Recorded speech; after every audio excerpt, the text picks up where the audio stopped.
जय हिंद फ्रेंड्स।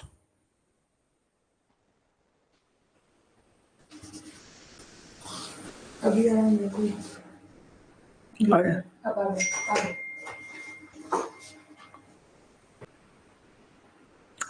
जिस चीज का मतलब ना समझ में आए तो गूगल रखे हो ना, गूगल उसमें डालो, होमवर्क करो, क्वेश्चन मार्क लगाओ।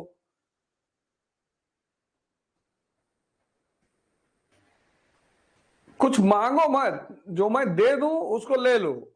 कुछ मांगो मत कि नोट्स दे दीजिए, कुछ नोट्स पोर्ट्स कुछ नहीं। कुछ मांगो मत। सुबह उठ रहे हो, पढ़ रहे हो, ध्यान कर रहे हो, बस यही बहुत है। एक अप्रोच ले रहे हो, क्या पढ़ना है, कैसे पढ़ना है, किस टॉपिक को कैसे खत्म करना है। बस इसी बात पर अगर तुम खुश हो तो बहुत अच्छी बात है, वरना मांगने वाले तो तीनों लोक मांग लिए भगवान से। कुछ मांगो मत।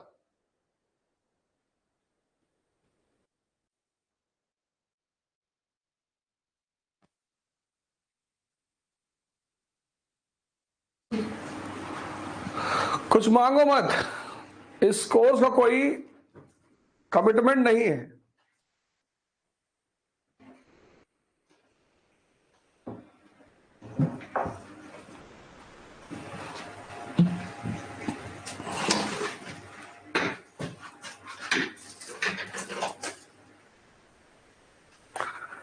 कोई चीज मांगो मत, ये दे दीजिए, वो दे दीजिए, क्वेश्चन दे दीजिए, कुछ नहीं।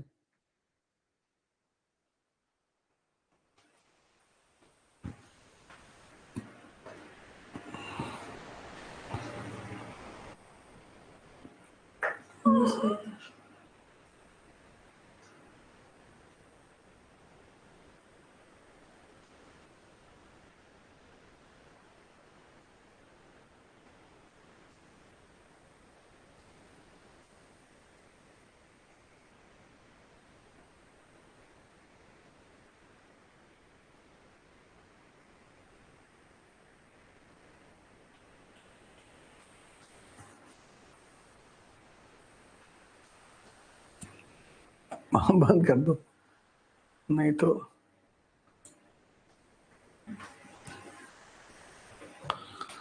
पहले पढ़ो यार। योगा ध्यान कब स्टार्ट होगा? स्टार्ट होगा ना, पढ़ाई तो चल रही है, योगा ध्यान भी स्टार्ट होगा। जागो तो पहले। दिमाग की एक और चीज है, जो चीज नहीं है उस पर ध्यान देता है, जो मिल रही है उस पर ध्यान ही नहीं देता। तो पहले तो यही है कि उठ जाग मुसाफिर भोर भई, अब रैन कहां तुम सोवत है। और जो सोवत है सो खोवत है, जो जागत है सो पावत है। हैदराबाद, कर्नाटक। कहानी हमने शुरू की हैदराबाद से। हैदराबाद, कर्नाटक, बंगाल, अवध, मैसूर, ये 4 स्टेट हमने डिस्कस किए अभी तक। और चारों ने क्या काम किया? चारों ने जमींदार विद्रोह को दबाया। Revolt by zamindars. चारों ने एडमिनिस्ट्रेशन ठीक किया।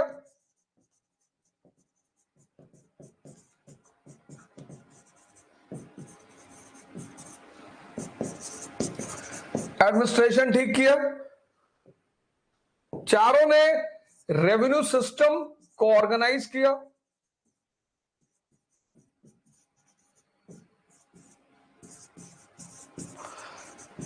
चारों ने कोई डिस्क्रिमिनेशन नहीं किया।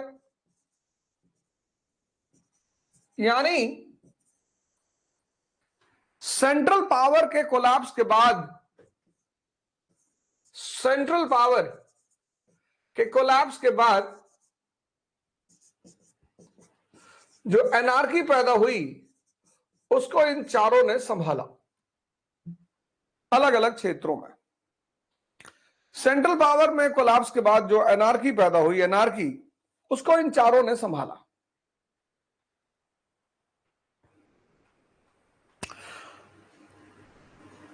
अब साउथ में एक जगह है केरला, अगला state.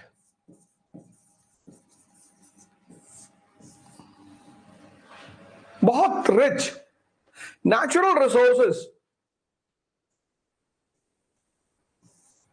Natural resources,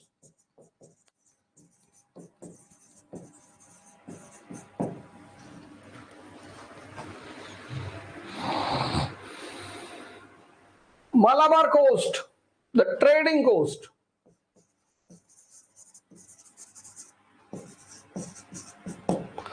natural resources, rubber plantation, spices। मतलब तुम केरला जाओगे तो लोग तुम्हें वहां स्पाइस फार्म्स पे ले जाएंगे और सब दवाइयों की स्पेशलिटी बताएंगे, सब सिनेमन खाने से ये होता है, इलायची खाने से ये होता है, और सारे पौधे दिखाएंगे सबके। हम मुन्नार से आ रहे थे तो एलपी से पहले एक स्पाइस फार्म्स पड़ा, वहां पे एक जेम्स भाई से मुलाकात हुई। जेम्स भाई ने बड़ा मसाला दिखाया, मसाले के पेड़ दिखाए, सबकी खासियत बताई, और ऐसा लगा कि अगर सारा मसाला एक साथ खा लिया जाए तो शायद जिंदगी में कोई बीमारी ही ना रहे। Spices not only preservatives, they are good as medicine. Corona के केस में तुमने देखा ही, मलाबार कोस्ट रिच हेरिटेज,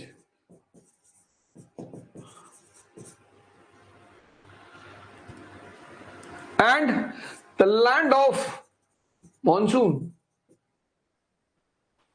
मतलब मुन्नार घूमने पे मुझे बस एक पेड़ दिखाई पड़ता था, कटहल का पेड़, जैक फ्रूट, ऐसे ही लगे हुए हैं, कोई खाने वाला नहीं, कोई देखने वाला नहीं। इतनी बारिश होती है, द लैंड इज ब्लेस्ड। और इन सारी चीजों की वजह से जो यहां के लोग हैं वो बहुत अलाइव है, एनलाइटेंड है। आज भी तुम देखो लिटरेसी रेट में केरला सबसे आगे, और लिटरेसी रेट छोड़ो, हाइजीन में सबसे आगे है। मतलब इतनी क्लीनलीनेस। और 18th सेंचुरी जब शुरू हुआ,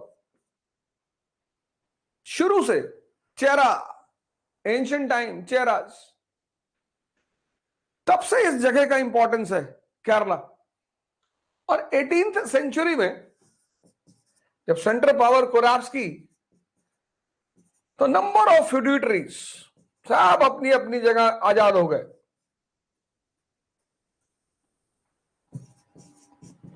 फ्यूडेटरीज 18वीं शताब्दी में छोटे छोटे सामंत पैदा हो गए।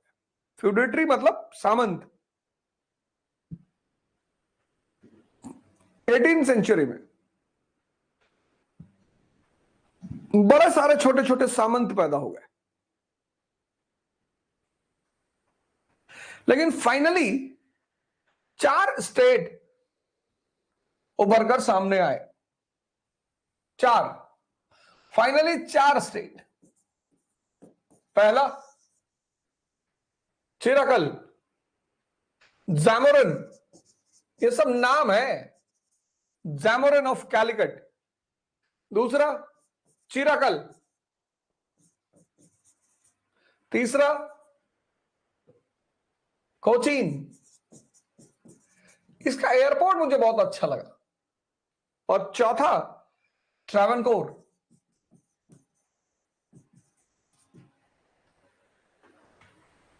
अठारहवीं शताब्दी में पूरा केरला छोटे छोटे राज्यों में डिवाइड हो गया।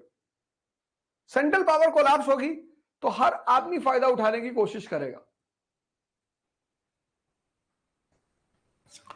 लेकिन फाइनली ये 4 स्टेट उभरकर सामने आए, जैमोरिन, चिराकल, कोचीन और ट्रावनकोर। और इसमें जो सबसे फेमस रहा वो है ट्रावनकोर।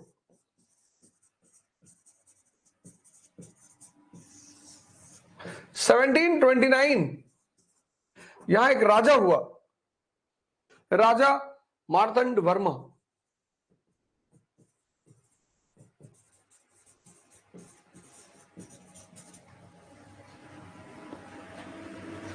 राजा मार्तंड वर्मा 1729 के बाद से यहां एक राजा हुआ, राजा Marthanda Varma. Far sighted, far sighted. अब ये इतना प्यारा शब्द है far cited.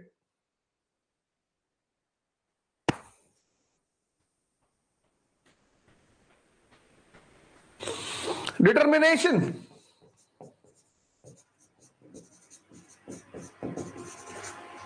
Courage and daring. पहली खास बात इस आदमी फार साइटेड।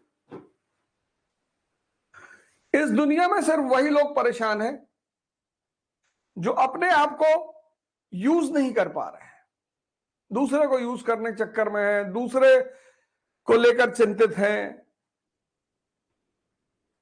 इस दुनिया में सिर्फ वही लोग परेशान हैं जो खुद को यूज नहीं कर पा रहे हैं। कल मैंने बताया ना, मन के 4 लक्षण। आदत, तुमने अगर ध्यान दिया हो, आदत, बेवकूफ बनाना, दूसरों की कमियां देखना,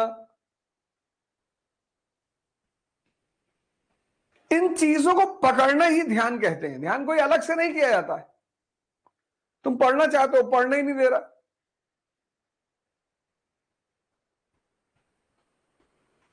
ये जो मन की गुलामी है, इसने व्यक्ति को सबसे ज्यादा परेशान कर रखा है। सोचो किसी जमाने में हम आज से 20-25 साल पहले 8 बजे, 9 बजे, 10 बजे उठ रहे हैं। आज 4:30 बजे नहा लिया है।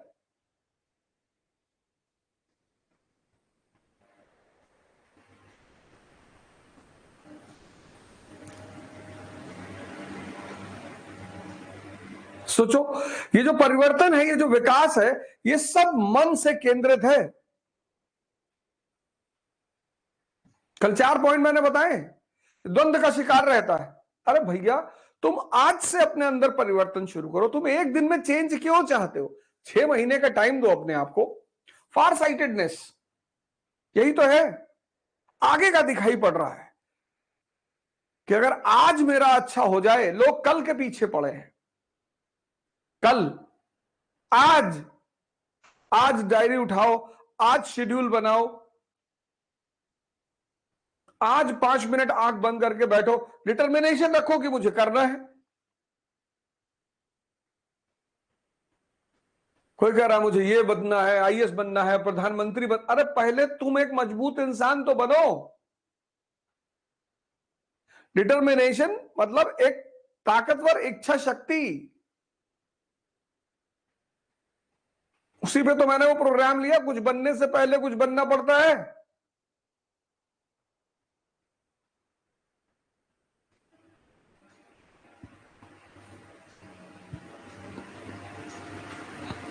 साहस, बहादुरी, ये इस आदमी के लक्षण थे, राजा मार्तंड वर्मा के।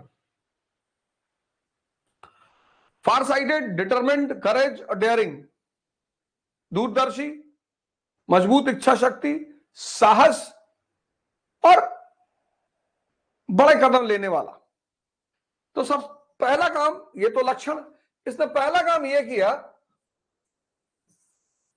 सबसे मजबूत काम, अपनी आर्मी में चेंज किया।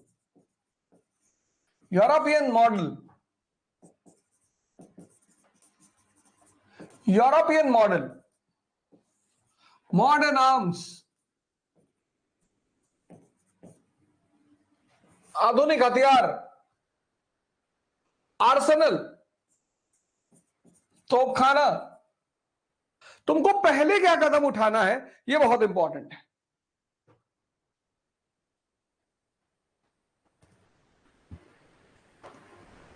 कैमरे में नहीं आ रहा शायद, कट रहा है।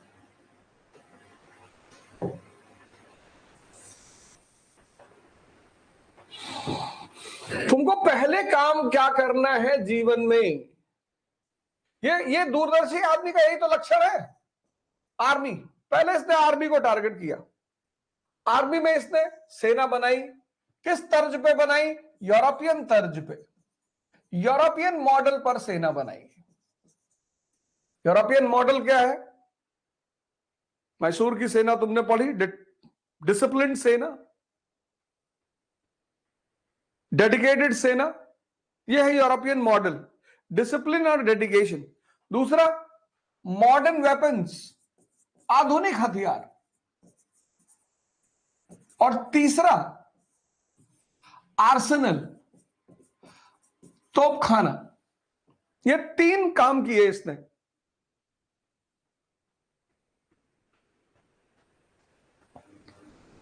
जिंदगी में पहले क्या करना है? पहले एक मजबूत इंसान बनना है। आज तुम में से बहुत सारे लोग इसी चीज के तो शिकार हो। एक कमजोर इंसान बड़े सपनों के साथ कभी नहीं पूरा होगा, कभी नहीं। आज बहुत सारे लोग भगवान राम पे मरने को तैयार हैं, लेकिन अगर उनके पिताजी कहते हैं कि 1 हफ्ते के लिए जंगल चले जाओ,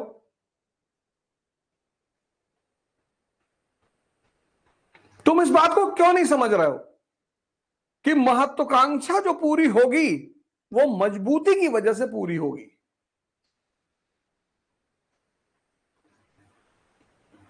उसमें तुम्हें बीच बीच में लोग रास्ता दिखाते रहेंगे, शिक्षक मिलते रहेंगे, कोच मिलते रहेंगे, ये लोग रास्ते में मिलते रहेंगे। जहां तुम फंसोगे वो वहां तुम्हें रास्ता दिखाएंगे।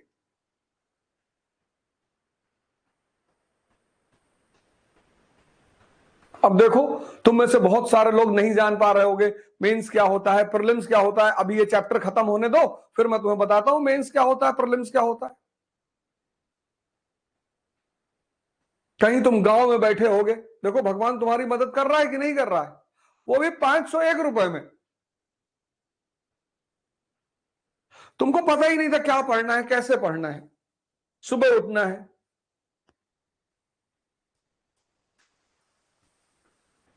अभी जब चैप्टर खत्म हो जाएगा तब मैं तुम्हें बताऊंगा इसमें प्रीलिम्स कैसे बनेगा, इसमें मेंस कैसे बनेगा। तो जिस सलाह की तुम्हें जरूरत थी, जिस एडवाइस की तुम्हें जरूरत थी, तो तुम्हें मिल रही है। अब तुम ये नहीं कह सकते कि साहब हमें कोई मदद करने वाला नहीं था। कोई जरूरी है दिल्ली जाना, पटना जाना, पूना जाना, बैंगलोर जाना?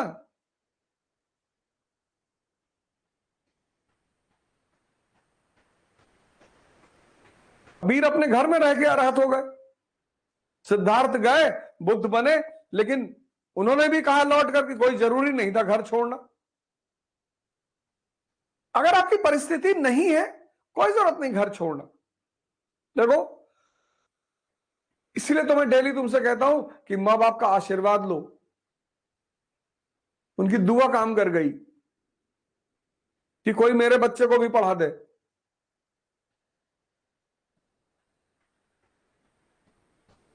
अभी तो शुरुआत हुआ प्रोग्राम का यार, तुम एक ही दिन में सब मांग रहे हो, ये दे दो, वो दे दो, नोट। कमिटमेंट तो इस प्रोग्राम में कुछ है ही नहीं।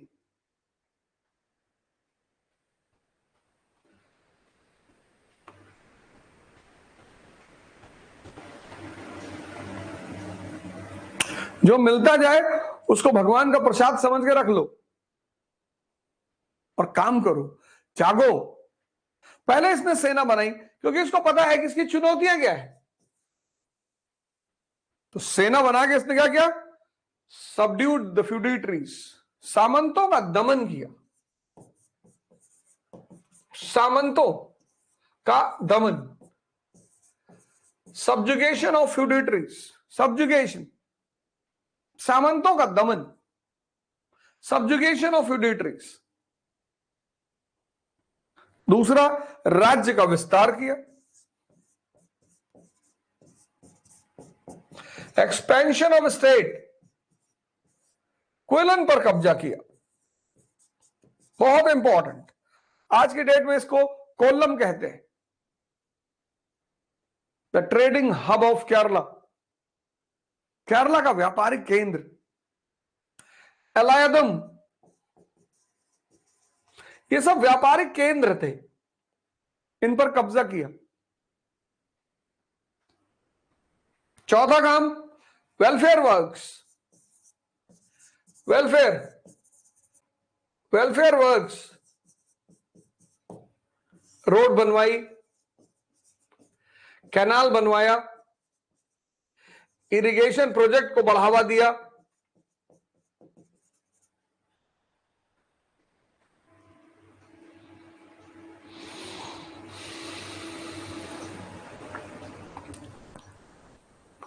और पांचवा, फॉरेन ट्रेड, फॉरेन विदेशी व्यापार को सपोर्ट। राजा मार्तंड वर्मा, 18वीं शताब्दी का केरला, छोटे छोटे सामंतों में बटा हुआ केरला। तो पहला ध्यान किस पे दिया? आर्मी पे। पहला ध्यान किस पे देना है, यही तो तुम्हें दूरदर्शी बना रहा है।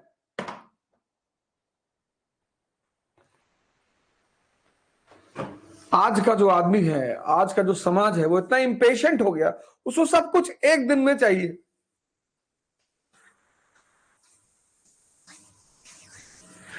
खुद में कुछ नहीं करना, बस चाहिए मुझे ये करना, और इतनी बड़ी बड़ी बातें तुम करो, तुम सिर्फ करो। सबसे मदद मांगना, सबके सामने अपनी दुख को कहना, क्या फायदा? हमारे इतने रिश्तेदार थे, रिलेटिव थे, दोस्त थे, मैं कभी किसी से कहने नहीं गया, क्योंकि मुझे पता था ये मेरी लड़ाई है। कोई मदद कर दे, बहुत बड़ी बात। और देखो भगवान तुम्हारी कर ही रहा है। देखो, चुनौतियां, समाधान। 18वीं शताब्दी का महान शासक है ये, केरला का राजा मार्तंड वर्मा।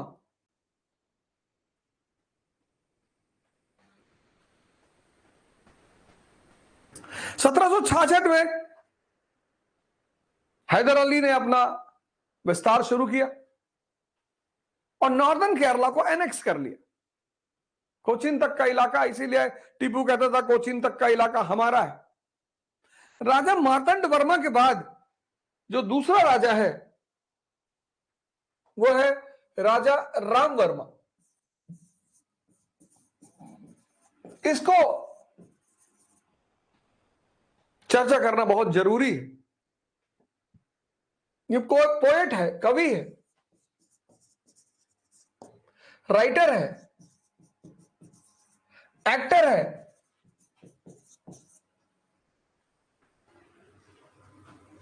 राजा राम वर्मा। पेंटर है। उससे भी बड़ी बात यह है कि 18th सेंचुरी में न्यूज़पेपर पढ़ता है, जर्नल्स पढ़ता है। आज नहीं पढ़ते लोग। वो न्यूज़पेपर जो लंदन से छप रहे हैं, मद्रास से छप रहे हैं, कलकत्ता से छप रहे हैं, फ्लुएंट इंग्लिश बोलता है, फ्लुएंट इंग्लिश। आज लोग नहीं बोल पाते।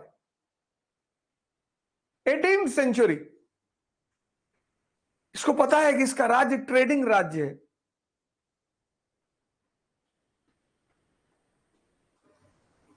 इसको पता है इसका राज्य संपन्नता का राज्य है। इसको पता है कि जो आदमी दुनिया से कनेक्टेड नहीं रहेगा वो खत्म हो जाएगा।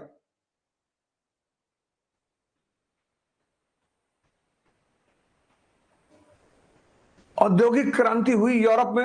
उस औद्योगिक क्रांति ने यूरोप को कहां से कहां पहुंचा दिया। इस देश में आज 21वीं शताब्दी में, 18वीं शताब्दी में औद्योगिक क्रांति हुई यूरोप में। और औद्योगिक क्रांति ने यूरोप का इतिहास बदल दिया। मैं पढ़ाऊंगा आपको मॉडर्न वर्ल्ड हिस्ट्री। इस देश में आज भी 70% लोगों को इंडस्ट्रियल रेवोल्यूशन के बारे में कुछ पता ही नहीं है। तभी तो मंदिर मस्जिद की मांग चल रही है, पता ही नहीं है। इस देश में 70 हो सकता है, मैं कम कह रहा हूं। तुमको कोई चीज पता होगी तभी तो तुम उससे मांगोगे। तो देखो पड़ोसी हमारा पाकिस्तान, पता ही नहीं था। 18वीं शताब्दी में ये आदमी न्यूज़पेपर और जर्नल पढ़ रहा है, तब डेमोक्रेसी नहीं है। डेमोक्रेसी में तो अनिवार्य है न्यूज़पेपर पढ़ना।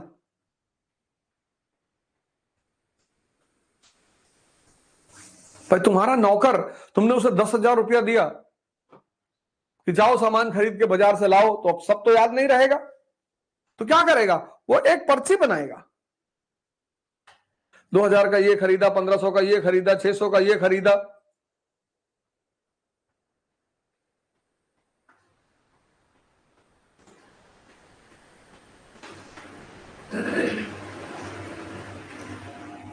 बनाएगा ना, फिर लाके आपको देगा कि साहब ये हिसाब है, साहब ये पढ़ लो आप। तो ये जो संसद में लोग बैठे आपके प्रतिनिधि, अभी मुझसे कोई पूछ रहा था न्यूज़पेपर कैसे पढ़े। अरे कैसे मतलब? तो संसद में आपके प्रतिनिधि बैठे हैं, ये आपके लिए जो कानून बना रहे हैं, नीति बना रहे हैं, प्रोग्राम बना रहे हैं, वो आप तक कौन पहुंचाएगा? प्रेस।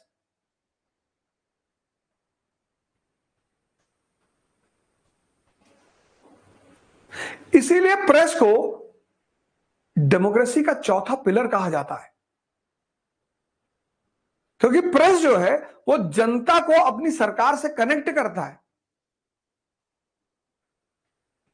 मोनार्की में राजा आपका प्रतिनिधि नहीं था, मोनार्की में राजा भगवान का प्रतिनिधि था। जिल्ले इलाही, देवानाम पियदसी।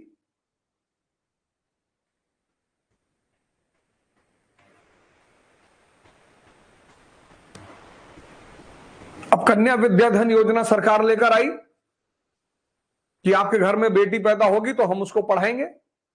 तो क्यों लाई? क्या वजह थी? भ्रूण हत्या हो रही थी देश में।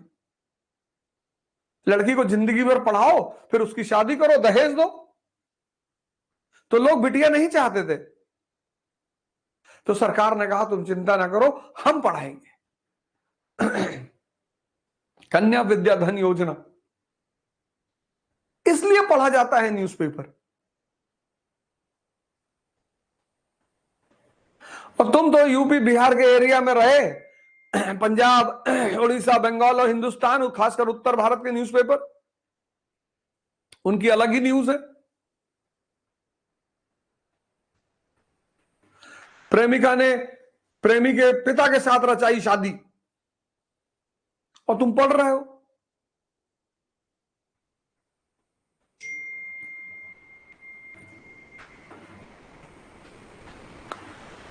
और तुम पढ़ रहे हो।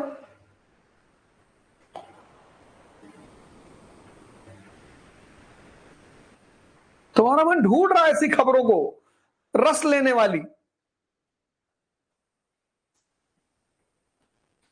और व्यर्थ की चीजों में मन बहुत लगता है, क्योंकि वहां मेहनत नहीं करनी पड़ती। ये मन के इस नेचर को समझो कि जो व्यर्थ की चीजें हैं, यूजलेस चीजें हैं, यूजलेस। दूसरे की बुराई सुनने में कितना मजा आता है, क्योंकि उसमें मेहनत नहीं करनी। दूसरा बुरा है, अपनी बुराई सुनने में कष्ट होता है, क्योंकि अपने ऊपर काम करना पड़ेगा, अपने आप को सुधारना पड़ेगा। यह है राजा राम वर्मा। यह खास बात है इसकी। ये एनसीईआरटी तुम्हें बताना चाहती है कि 18वीं शताब्दी का केरला का राजा फ्लुएंट इंग्लिश बोल रहा है, न्यूज़पेपर पढ़ रहा है। और तीसरी महान मेजर बात यह है कि त्रिवेंद्रम संस्कृत लर्निंग का केंद्र,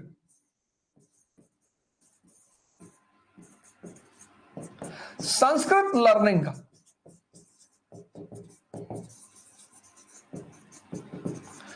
संस्कृत लर्निंग का सेंटर।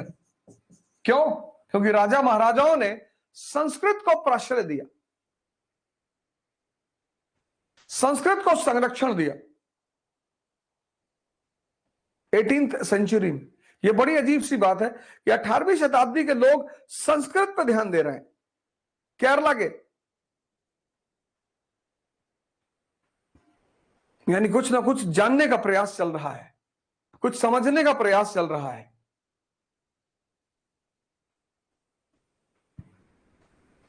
प्राचीन समय को खंगालने का प्रयास चल रहा है कि पहले क्या होता था।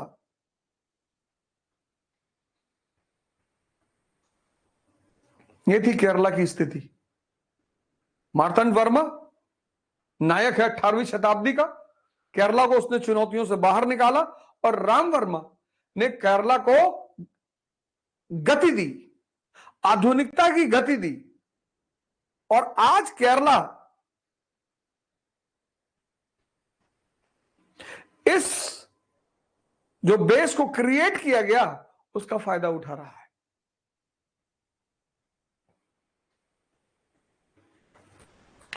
केरला।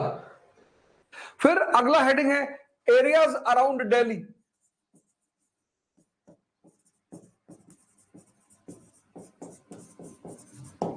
इसमें 3 लोगों को, दिल्ली के अगल बगल का एक क्षेत्र, इसमें 3 लोगों को उन्होंने चर्चा की है। एक तो राजपूत, दूसरा जाट्स और तीसरा Bangash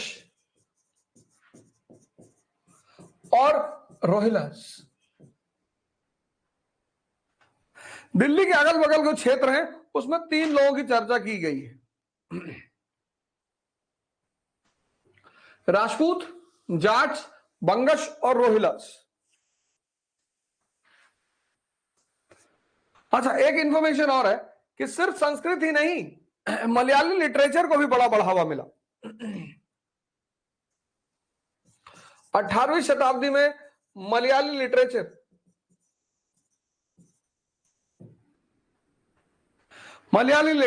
sense of selfless, Malayali literature को भी बहुत बढ़ावा मिला। यानी सेल्फ आइडेंटिटी की भावना ने बहुत मजबूती से पकड़ा। अपना वजूद पैदा करना है, अपने को बड़ा करना है।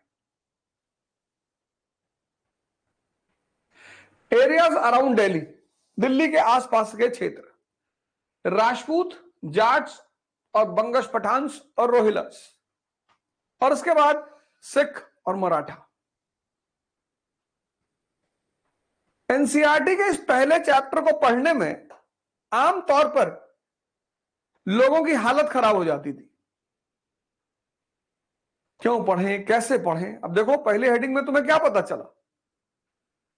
डिक्लाइन ऑफ मुगल्स, कैसे पतन हुआ, किस 2 चुनौतियों का मुगल सामना कर रहे थे। इंडियन स्टेट्स एंड सोसाइटी, फिर रीजनल स्टेट्स। अभी इस चैप्टर के खत्म होते होते पूरा पिक्चर तुम्हारे सामने बन जाएगा कि साहब ये था चैप्टर। पहले तुम कैसे पढ़ते थे? अंडरलाइन करते थे।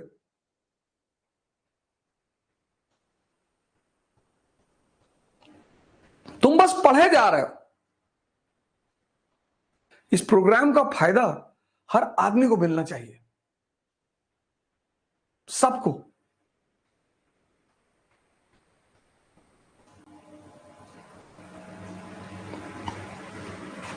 कौन परेशान है, कौन नहीं है, ये तो मैं नहीं जानता, लेकिन इस प्रोग्राम का फायदा सबको मिलना चाहिए। राजपूत्स, पहली हेडिंग।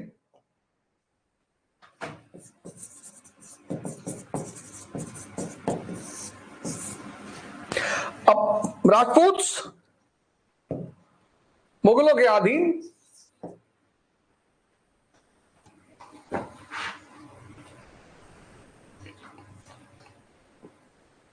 अब जब मुगल सत्ता ध्वस्त हो गई, लेटर मुगल सत्ता ध्वस्त हो गई, मुगल पावर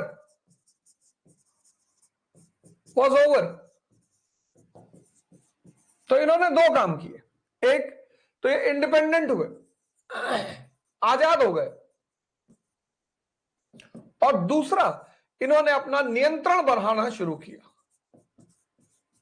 कंट्रोल। अपना नियंत्रण बढ़ाना शुरू किया, नियंत्रण, कंट्रोल बढ़ाना शुरू किया इन्होंने, कंट्रोल बढ़ाना शुरू किया।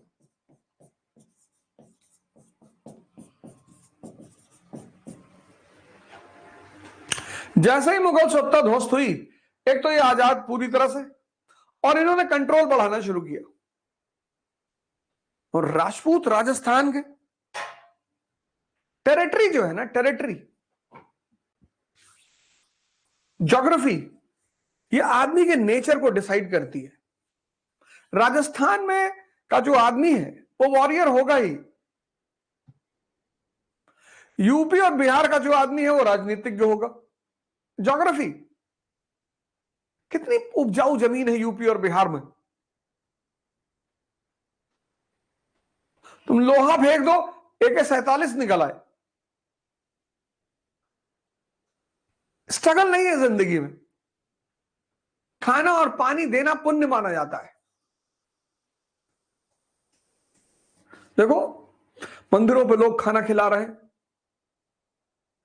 अभी गर्मी शुरू हो रही है, लोग छतों पर पानी रखेंगे, घर के बाहर पानी रखेंगे। स्ट्रगल नहीं है, शादी सबकी हो जा रही है। लेकिन राजस्थान मरुस्थल है, डेजर्ट, जीने के लिए लड़ना है।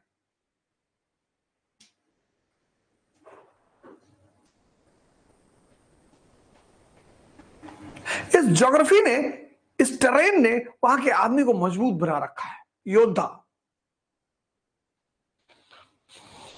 लड़ना शौक है उनका। अकबर के समय में 2 राजपूत आए अकबर से मिलने, बोले साहब हम राजपूत हैं, हमको नौकरी दे दो। बोले हम कैसे बिलीव करें कि हम तुम लोग राजपूत हो। दोनों ने तलवार निकाल ली, लड़ना शुरू कर दिया, दोनों मर गए। अकबर ने कहा हां सिद्ध हो गया। बहादुर कौन है, लड़ना ही है। जौहर, उनकी स्त्रियां जौहर करती थी जो दुनिया में कोई कर ही नहीं पाया। मतलब आत्म सम्मान इतनी बड़ी थी कि जिंदगी का मतलब ही नहीं। यहां लोगों के लिए जिंदगी बड़ी है, आत्मसम्मान का कोई मतलब नहीं।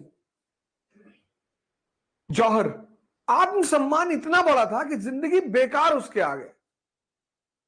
तो जिस आदमी ने आत्मसम्मान को जिंदगी से ऊपर रखा है, उसको तुम क्या हराओगे।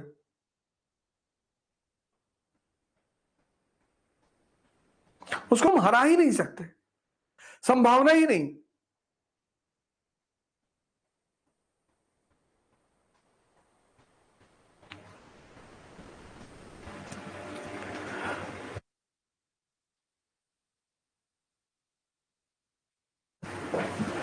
हरा ही नहीं सकते तुम।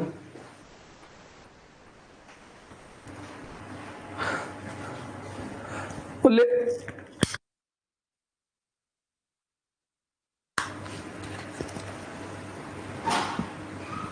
राजपूत, एक तो ये आजाद हुए, और दूसरा इन्होंने क्या किया, अपने नियंत्रण का विस्तार करना शुरू किया। 2 राज्यों को बड़ा फायदा हुआ, एक आमेर को, एक मारवाड़ को। वो भी किसके काल में, फारूक सियार और मोहम्मद शाह के काल में।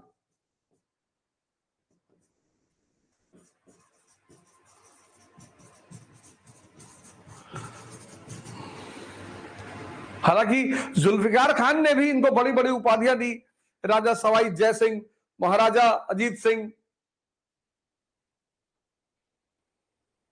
मालवा की सूबेदारी दी, गुजरात की सूबेदारी दी, ये सब हम पढ़ चुके हैं। आमेर और मारवाड़ को बड़ा फायदा हुआ। केंद्र ने भी इनकी हैसियत को बढ़ाया। तो एक तो केंद्र ध्वस्त और दूसरा केंद्र इनकी हैसियत को बढ़ा रहा है। तो तुम मनमानी करोगे, अब मनमानी बढ़ेगी, क्योंकि जिनका बढ़ रहा है वो तो खुश है, और जिनका नहीं बढ़ रहा है वो तो टेंशन में आ जाएंगे। आमेर और मारवाड़ के साथ जो हो रहा है, कि जय सिंह को उपाधि सवाई जय सिंह, अजीत सिंह को उपाधि महाराजा अजीत सिंह, मनसब, बड़ा बड़ा पोस्ट, मालवा की सूबेदारी, गुजरात की सूबेदारी। अब बाकी राजपूत राजाओं को लग रहा है भैया हमने क्या बुरा किया है, हमको भी तो दो। और सेंटर ध्वस्त हो चुका है, केंद्र ध्वस्त हो चुका है, और इन दोनों लोगों को तोहफे पे तोहफे मिल रहे हैं। इससे एक और चीज शुरू हुई, षड्यंत्र, इंट्रीग।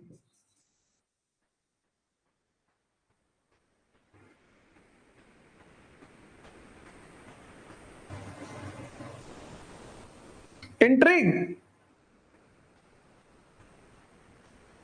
कुचक्र, षड्यंत्र, कॉन्स्पिरेसी, सिविल वॉर। राजपूताना इसका भी शिकार हुआ।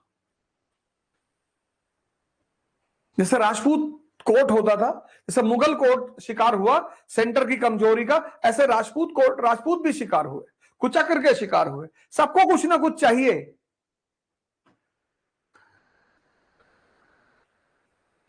तो कुचक्र होने लगा, षड्यंत्र होने लगा। और सिविल वॉर, अजीत सिंह मारवाड़ के, उनके बेटे ने उनकी हत्या कर दी। मारवाड़ के जो अजीत सिंह हैं, उनके बेटे ने, एग्जाम्पल लिख लो, अजीत सिंह, मारवाड़ के जो अजीत सिंह हैं, उनके बेटे ने उनकी हत्या कर दी।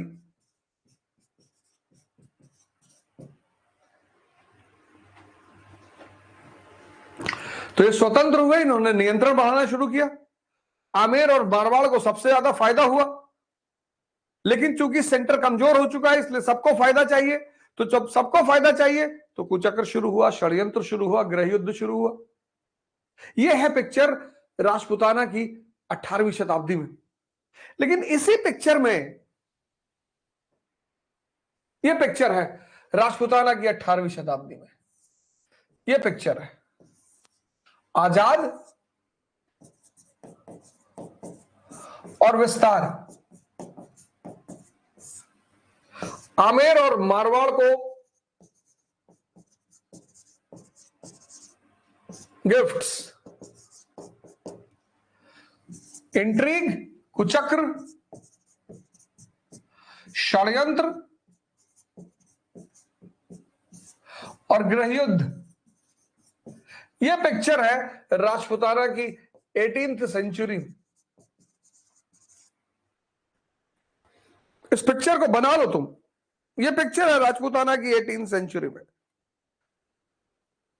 किस पृष्ठभूमि में, जब केंद्रीय सत्ता खत्म हो चुकी है, सेंट्रल पावर खत्म हो चुकी है, उस पृष्ठभूमि में कि राजपूत राज्य आजाद हो गए, अपना विस्तार करने लगे, आमेर और मारवाड़ को सबसे ज्यादा फायदा मिला, तोहफे मिले, उससे बाकी लोगों में जलन पैदा हुई, और फिर राजपूताना कुचक्र, षड्यंत्र और गृह युद्ध का शिकार। लेकिन इस पृष्ठभूमि में, इस बैकग्राउंड में एक बड़ी मजेदार चीज हो रही है। राजपूताना में एक बड़ा जबरदस्त आदमी उभर रहा है, सवाई जय सिंह।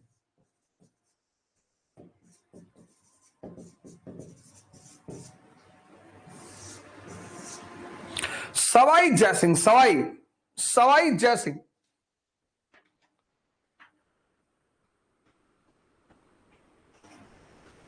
इस पृष्ठभूमि में, ये बड़ी इंपॉर्टेंट बात है कि ये बैकग्राउंड है।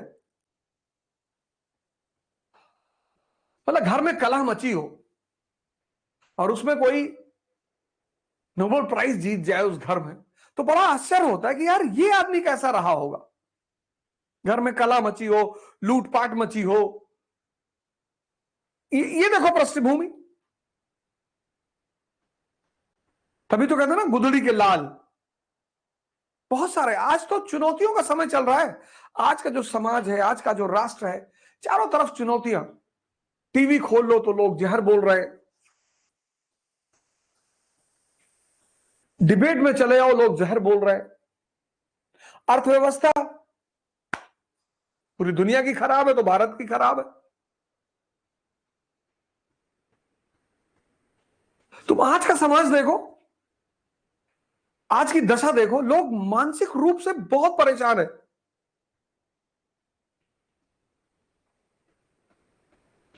घर में हाहाकार, बाहर हाहाकार।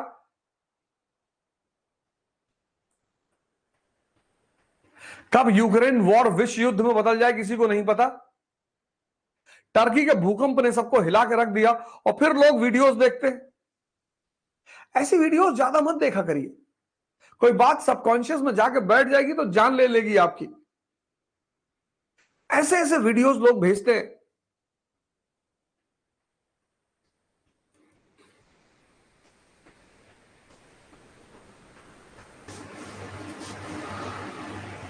आप जो भी देख रहे हैं वो आपके मन में सेव हो रहा है।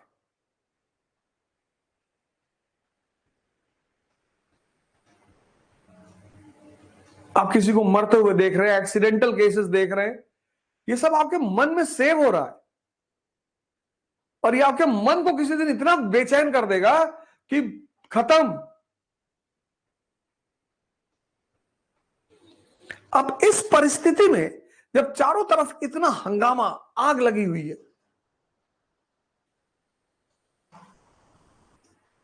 पाकिस्तान की दशा देखो। खाने को नहीं है, पेट्रोल नहीं है, डीजल नहीं है, पैसा नहीं है, सब परेशान है। हम तो तब पर भी बहुत अच्छी स्थिति में।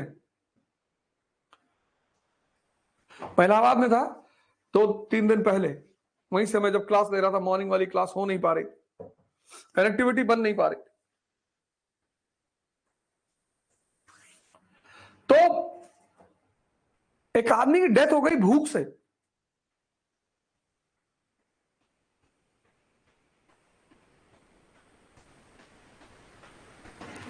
ऐसे न जाने कितने लोग होंगे।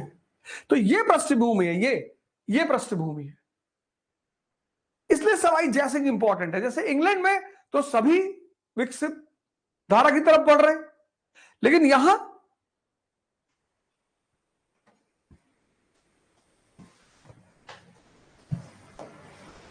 सवाई जयसिंह,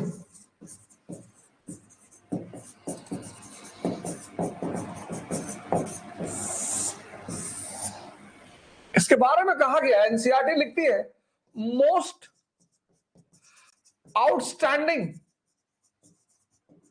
राजपूत रूलर। बड़ी इंपॉर्टेंट बात, most outstanding Rajput ruler of 18th century India. बस यहीं पे क्वेश्चन मार्क लगाना था तुमको कि मोस्ट आउटस्टैंडिंग कैसे।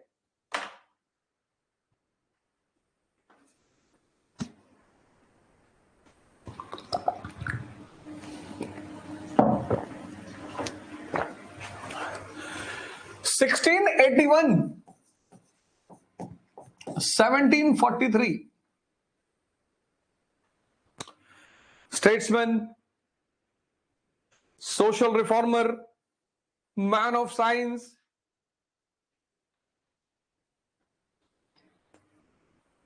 आज लोग टेक्नोलॉजी साइंस के बारे में उतना जानकारी नहीं। हिंदुस्तान में तो वैसे भी एजुकेशन मतलब एम्प्लॉयमेंट।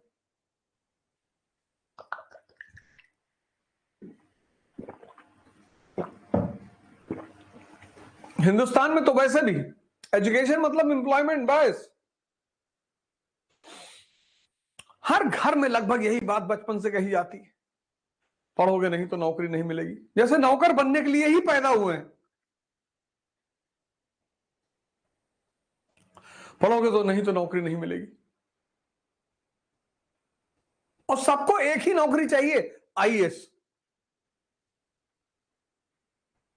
अरे कुछ स्किल भी सीख लो यार, कुछ काम करना सीख लो, कुछ हाथ में हुनर सीख लो। आईएएस बनना बुरा थोड़ी है। खुद कमाओ, आगे बढ़ो, स्ट्रगल करो।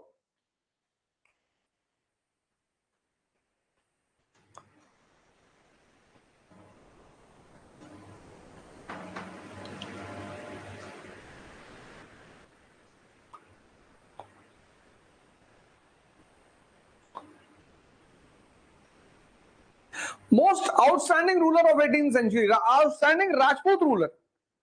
क्यों? जयपुर शहर की स्थापना साइंटिफिक लाइंस पे,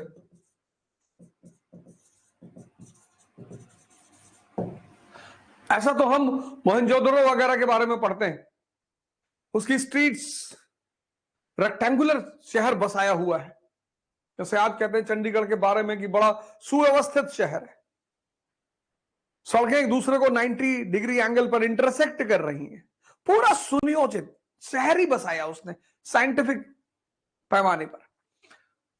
दूसरा,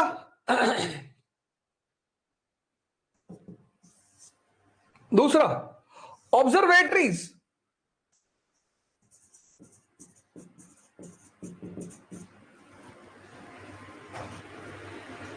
एस्ट्रोनॉमी में बड़ा रुझाव है इसका। Observatories Delhi, Ujjain, Mathura, Agra, Varanasi.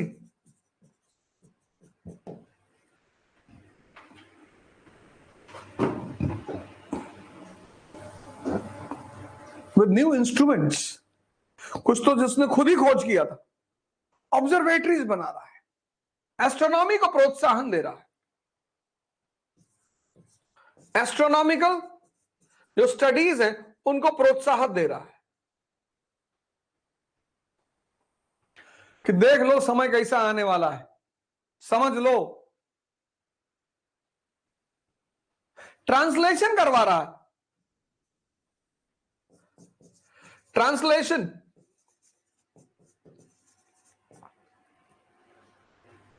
Elements of geometry,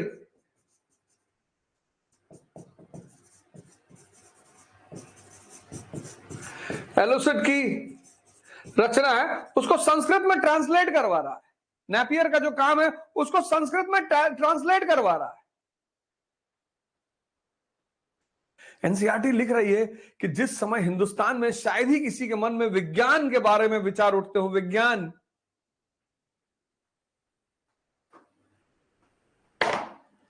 NCERT लिख रही है कि कितना कैसा आदमी रहा होगा यार, कि जिस समय शायद ही किसी के मन में विज्ञान का विचार उठता होगा, उस समय वो आदमी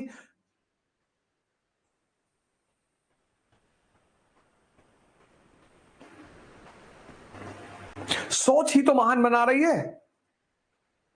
टीपू सुल्तान,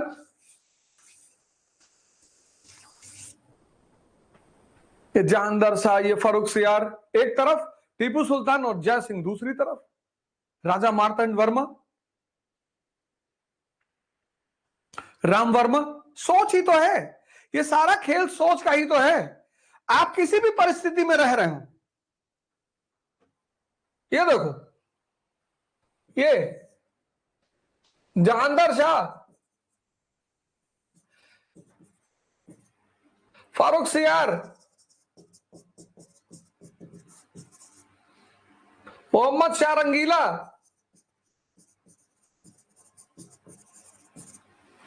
ये देखो मुगल फैमिली, ये लुंगी पहन के आता था दरबार में, और दूसरी तरफ राजा मार्तंड वर्मा, मार्तंड वर्मा, राम वर्मा। ये देखो न्यूज़पेपर पढ़ रहा है, शायद ही किसी को पता हो उस वक्त की न्यूज़पेपर क्या होता है।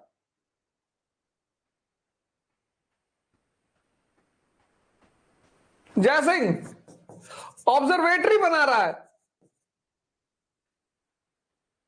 टीपू सुल्तान इंडस्ट्री लगा रहा है।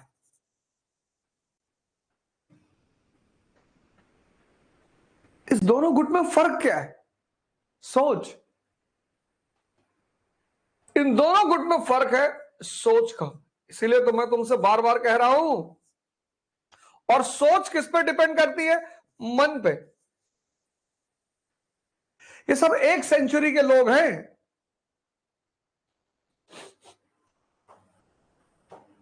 ये सब 1 सेंचुरी के लोग हैं, 1 सेंचुरी।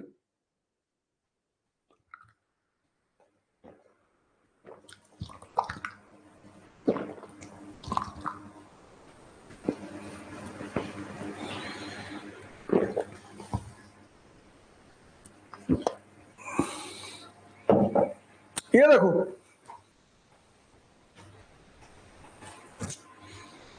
अब तुम देखो कि तुम कहां खड़े हो, और अगर सोच सही नहीं है इसको बदल लो। ध्यान, नजर रखो इसके ऊपर, कहते हैं ना ध्यान दो। जब तुम्हारे मजदूर काम करते हैं, मकान बनाते हैं, तो एक आदमी बैठाया जाता है वहां पे, ध्यान रखना मजदूरों पे। ये पता लगा आधा घंटा खैनी ही बना रहे हैं। तो जैसे तुम दूसरों पे ध्यान दे रहे हो, अपने पे दे दो। और योग,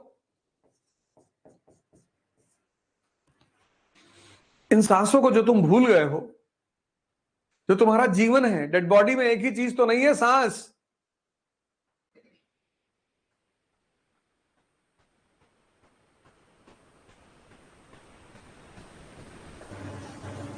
डेड बॉडी में एक ही चीज नहीं है, सांस। सोचो कितनी कीमती हो। तुमने कभी सोचा ही नहीं कि मरने के बाद आदमी की सांसें गायब हो जाती है, कितनी कीमती है। ना हार्ट गायब हो, ना किडनी गायब हो, ना लीवर गायब हो। योग मतलब जोड़ना, किससे? अपनी सांसों से, जिनको तुम भूल चुके हो, उनका जादू देखना।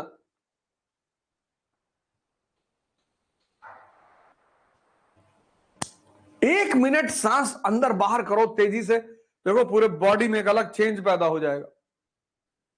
सांस रोक लो, विचार रुक जाते हैं। रुक के देखो,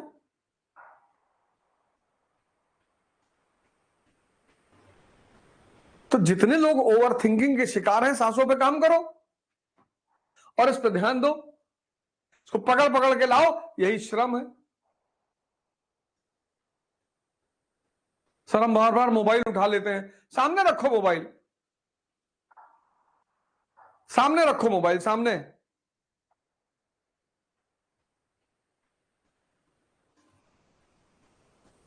और उससे हो कि मैं तुझे अभी उठाऊंगा 1 घंटे बाद, और फिर दिन भर देखूंगा।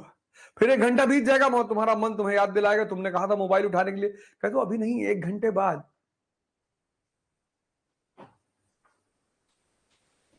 जैसे ये तुम्हें बेवकूफ बना रहा है, ऐसे तुम भी बनाओ इसको। ये मत कहो कि नहीं उठाऊंगा, आज से नहीं उठाऊंगा, ये मत कहो। कहो उठाऊंगा, अभी 1 घंटे बाद उठाऊंगा और दिन भर देखूंगा। या कहो कल से उठाऊंगा। तो जैसे कल कह के तुम पढ़ नहीं पा रहे हो, ऐसे कल कह के मोबाइल उठाने की क्या कल कभी आता नहीं। ये देखो, ये पहला काम इस आदमी ने क्या किया? साइंस पर ध्यान दिया। दूसरा सोशल रिफॉर्म्स।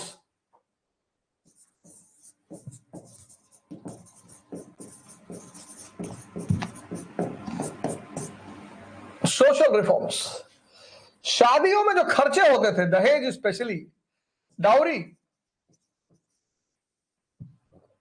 उस पर बैन लगा दिया इसने।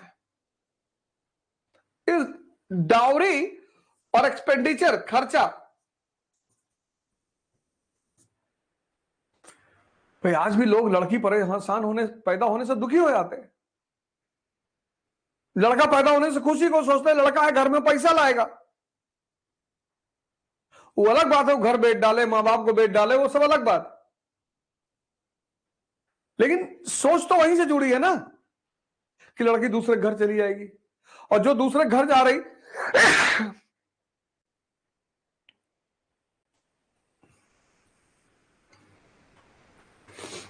दूसरे घर जिसको जाना है, कहते हैं लड़की पराया धन है, उस पर कैसे पैसा इन्वेस्ट कर पाओगे आप?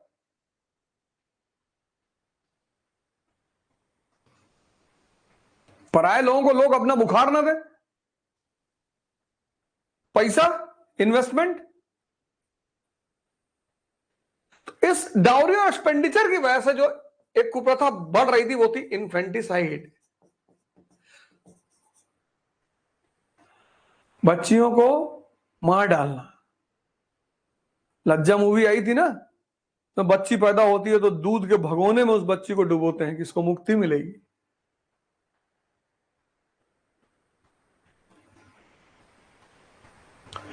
जय Singh, most outstanding Rajput ruler of 18th century India. कुछ नहीं करना है जीवन में, कुछ नहीं करना है। एक काम छोड़कर वो काम बाकी सारे कामों को खुद ब खुद करेगा। स्वयं को बदलना है, कुछ नहीं करना। न समाज बदलना, न राष्ट्र बदलना, न दुनिया बदलनी, किसी को नहीं बदलना है, स्वयं को। मुझे भी एक जमाने में लगता था क्रांति, रिफॉर्म्स, वो तो अच्छा हुआ कि समझ में आ गया कि क्रांति मतलब स्वयं को बदलना।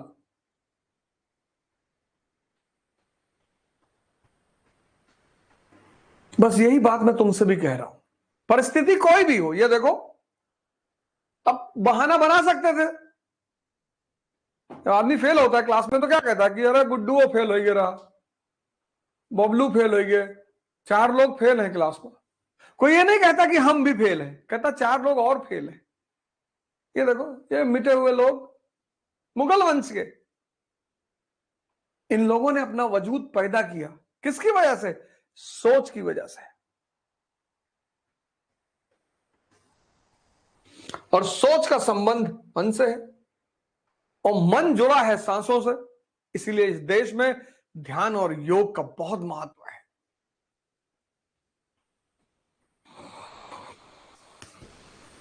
लेकिन इस देश के राजनेता, इस देश के व्यापारी जो गुटखा बेच रहे हैं, को पता नहीं वो जहर बेच रहे हैं। पान खाना इस देश की सभ्यता में है, और पान मेडिसिन है। मगही पान, पान मेडिसिन है। पान, चूना हल्का सा मेडिसिन है, इलायची मेडिसिन है, लौंग मेडिसिन है।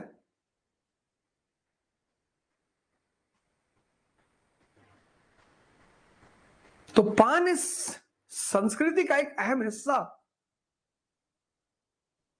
उसमें से वो पश्चिम से तंबाकू ले आए, जहर। अब सब पान तो अफोर्ड नहीं कर सकते, तो व्यापारियों ने देखा कि सबको पान खाना है, मुंह चलाना है, दिमाग घूम रहा है, तो इनको एक पाउच में बना के 1 रुपए में दे दो। 1 रुपए में गोबर के सिवा क्या दिया जा सकता है? वो भी महंगा पड़ जाएगा।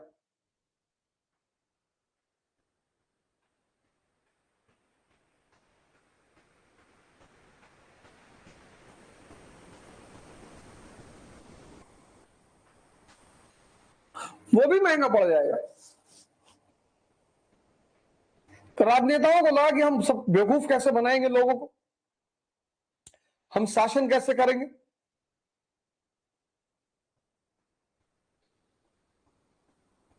सब पढ़ लेंगे, सब समझदार हो जाएंगे, तो ये ठेकेदार और अपराधी ये घुस पाएंगे विधानसभा और लोकसभा में।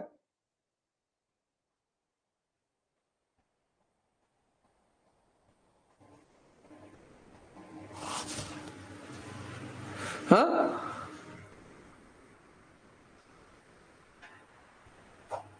ये जा पाएंगे? कभी ना जा पाएंगे। कोई भी आदमी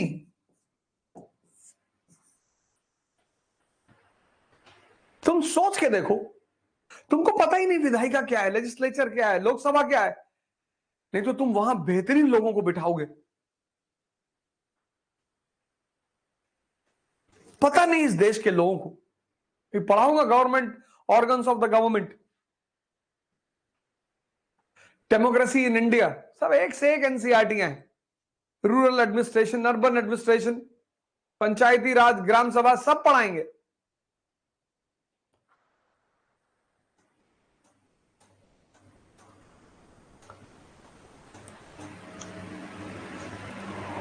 सोच, मन और सांसें।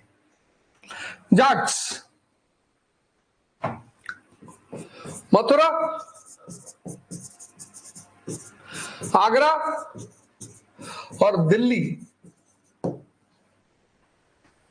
के क्षेत्र में रहने वाले किसान, कृषक जाति, कृषक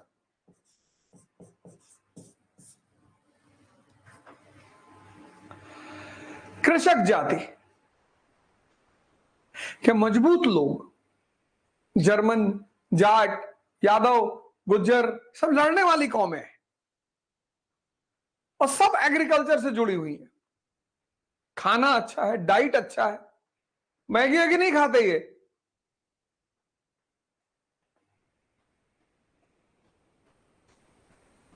मैगी खाते ही नहीं, बस 2 मिनट।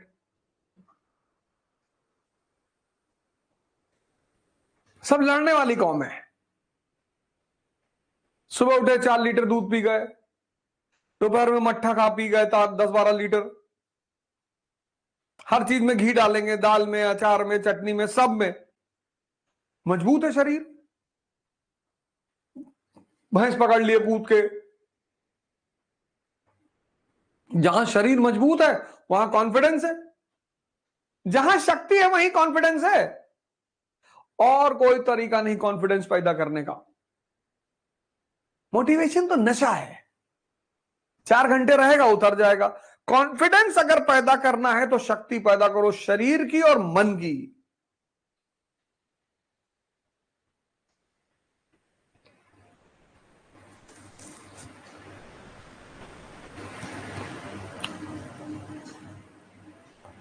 और कोई रास्ता नहीं है।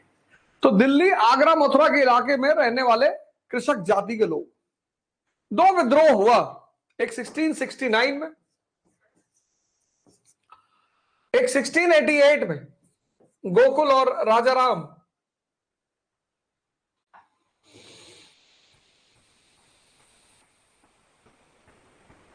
जो कि कृषक जाति के मजबूत लोग थे, इसलिए मुगलों ने इनसे सुरक्षा और law and order, revenue collection, ये सब काम लिया।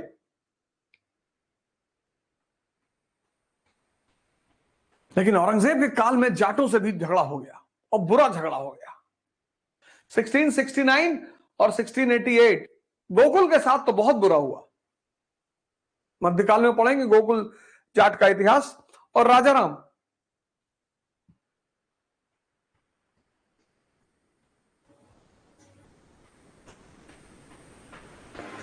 लेकिन बहादुर शाह, फर्रुखसियार, जहांदर शाह, इन सबके काल में जाटों से दोस्ती रखी गई। पता था उन्हें कि लड़ने वाली कौम ये मानेगी तो है नहीं, लड़ेगी, और जो लड़ने वाली कौम है वो उससे सभी डरेंगे। तो बहादुर शाह,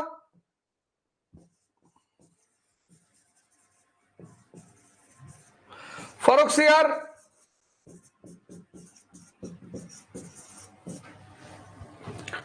जहांदर शाह,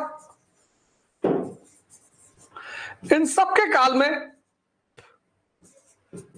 जाटों से शांति समझौता कि भैया परेशान ना करो, हम शांति से रहेंगे।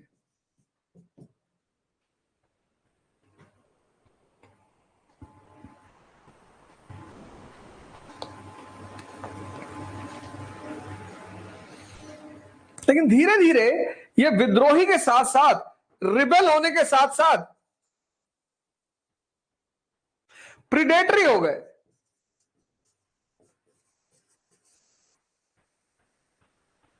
प्रीडेटरी, लूटपाट शुरू कर दी। किसी को भी, हिंदू, मुसलमान, अमीर, गरीब, किसी को भी। केंद्रीय सत्ता ध्वस्त हो चुकी थी, कुछ बचा ही नहीं मोहम्मद शाह के काल में। संपूर्ण अराजकता। और उस परिस्थिति में, उस संपूर्ण अराजकता का फायदा उठाते हुए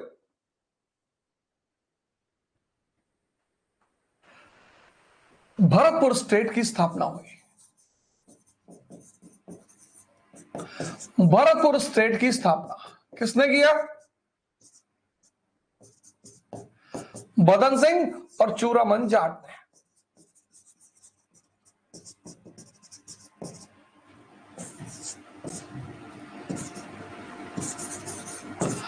बदन सिंह और चूरामन जाट। जब पूरा अंधकार फैल गया तो अब ये होगा कि एक सत्ता तो बनाना पड़ेगा, नहीं अपना को कौन कंट्रोल करेगा? केंद्रीय सत्ता खत्म हो गई, अब विद्रोह के बाद ये लूटमार पे उतर आए। तो ये हुआ भैया कि बाकी काम कैसे होगा? तो भरतपुर स्टेट की स्थापना हुई, जाटों को एक इकाई में बांधने की, उनका आइडेंटिटी पैदा करने की और इस पूरे इलाके को सुरक्षा देने के लिए। और इस स्टेट का सबसे फेमस राजा है सूरजमल जाट। इसकी तुलना, इसे जाटों का प्लाटो कहा गया। इस व्यक्ति की तुलना असफ जहां बहादुर निजामुल मुल्क से की गई।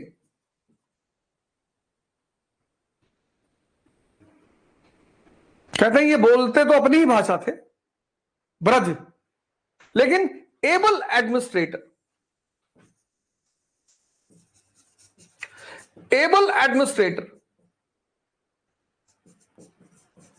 सोल्जर,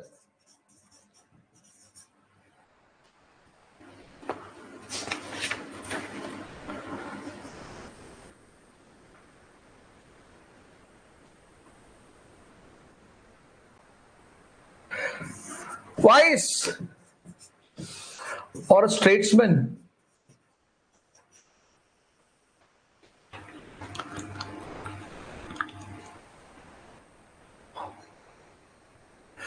तुम देखते हो कहीं भी नॉलेज की बात नहीं आती, हर जगह ये वर्ड यूज होता, वाइस, विवेक, विजडम।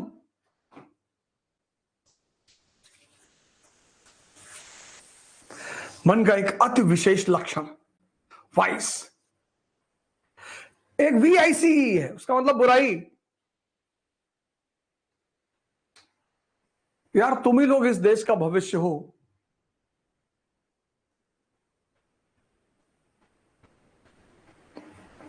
तुम ही लोग, और तुम अगर भटके तो देश खत्म। सब कुछ तुम्हारे हाथों में है, सब कुछ, सब कुछ तुम्हारे हाथ में है।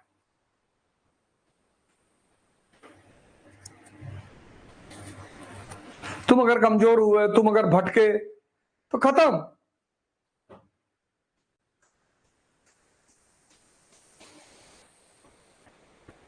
इसलिए तुम्हें अपने मन को जगाना होगा, अपने ज्ञान के दायरे को बढ़ाना होगा,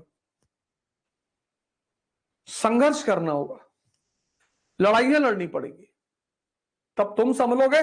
और जैसे ही तुम संभलोगे वैसे ही ये देश संभलेगा। इसलिए प्रतिदिन, हर दिन, आज का दिन कुछ अच्छा करने में जाना चाहिए, कुछ सीखने में जाना चाहिए।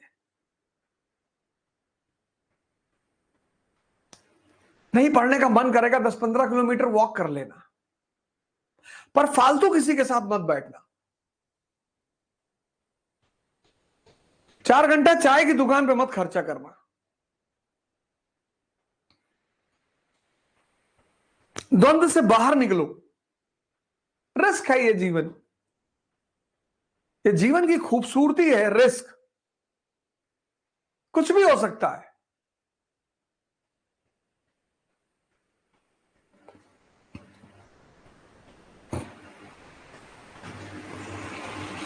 वो JP यादव मिर्जापुर में कितना परेशान कर रहा है खंडानंद। उनको पता था कि JP यादव के बड़े भाई उनके ससुर हो जाएंगे। देखो वो बबलू भैया SSC की तैयारी कर रहे थे, बैंक PO की, वो मिर्जापुर चलाने लगे।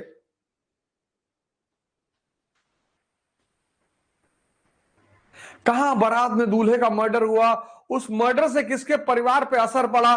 देखो कहानियां कोई जोड़ तोड़ है, लेकिन ये सच्चाई है, यही जीवन है।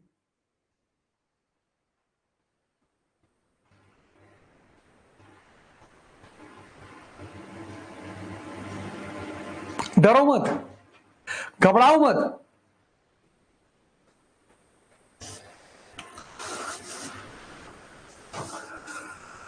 Administrator, soldier, vice and statesman.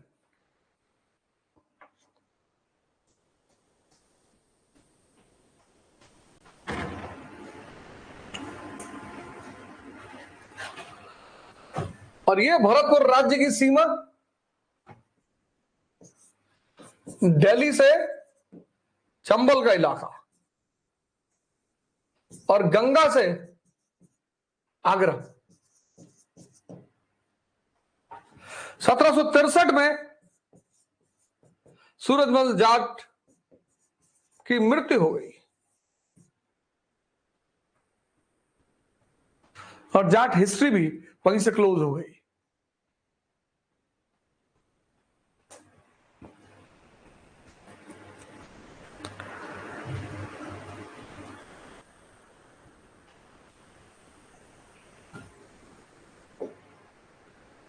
Bangash और रोहिल्लास।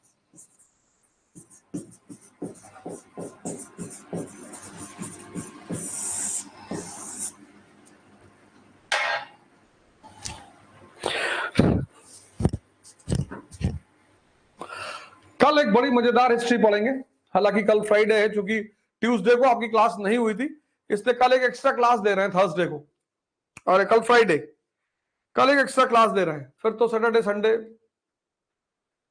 ये क्लास सिर्फ 4 दिन चलेगी, मंडे ट्यूसडे वेडनेसडे थर्सडे। मैं शुरू में ही बता चुका हूं 4 दिन क्लास चलेगी, लेकिन कल चूंकि इस बार मंगलवार को क्लास नहीं हो पाई थी, इसलिए कल फ्राइडे को हो जाएगी। उसके अलावा मैं दुबई जा रहा हूं इंटरनेशनल एजुकेशन समिट अटेंड करने के लिए, तो संभावना है कि 2 से 3 दिन छुट्टी हो जाए, संभावना है। दुबई में इंटरनेशनल एजुकेशन समिट है, तो उसमें मुझे बुलाया गया है। मैंने कहा था कि मैं दिल्ली में नहीं रहूंगा तो क्लास नहीं हो पाएगी, और ये सब चीजें मैंने पहले बताई हैं आपको, सब कुछ डिक्लेरेशन पत्र में शामिल है। तो मिनिमम 2 दिन या मैक्सिमम 3 दिन, पर आपको नोटिस दे दिया जाएगा, आप टेंशन ना ले, आपको बता दिया जाएगा कि क्लास नहीं हो पाएगी। चलिए फिर खड़े हो जाइए, शपथ ले लीजिए। मां बाप को फोन जरूर करिए, अगर वो आपके साथ रह रहे हैं तो उनका पैर छूइए जाके, आशीर्वाद लीजिए। आशीर्वाद बहुत बड़ी चीज है। अगर आप उनसे लड़ते रहे तो उनसे माफी मांगिए। मां बाप से नहीं लड़ना है, लड़ना है अपने इस दुष्ट मन से, जो उसको दोस्त बनाना है। उसको मारना भी नहीं है, जो इतना ताकतवर है कि सिगरेट पिलवा दे, वो भी तब जब सिगरेट के पैकेट पे फोटो बनी है। आप उसकी ताकत का अंदाजा लगाइए कि सिगरेट के, अगर आपको कोई शुगर की पैकेट दी जाए, चीनी की पैकेट, या कोई खाने का पैकेट दिया जो उस पर लिखा हो इसको खाने से कैंसर हो सकता है, तो आप नहीं खाएंगे। आप सोच के देखिए कि फोटो बनी हुई है कि ये देखो ये हालत होती है, फिर भी लोग पी रहे हैं। तो ये जो ताकतवर मन है, इसको दोस्त बनाना है कि बेटा जो हम चाहते हैं वो करो। पढ़ना है, ध्यान करना है, योग करना है,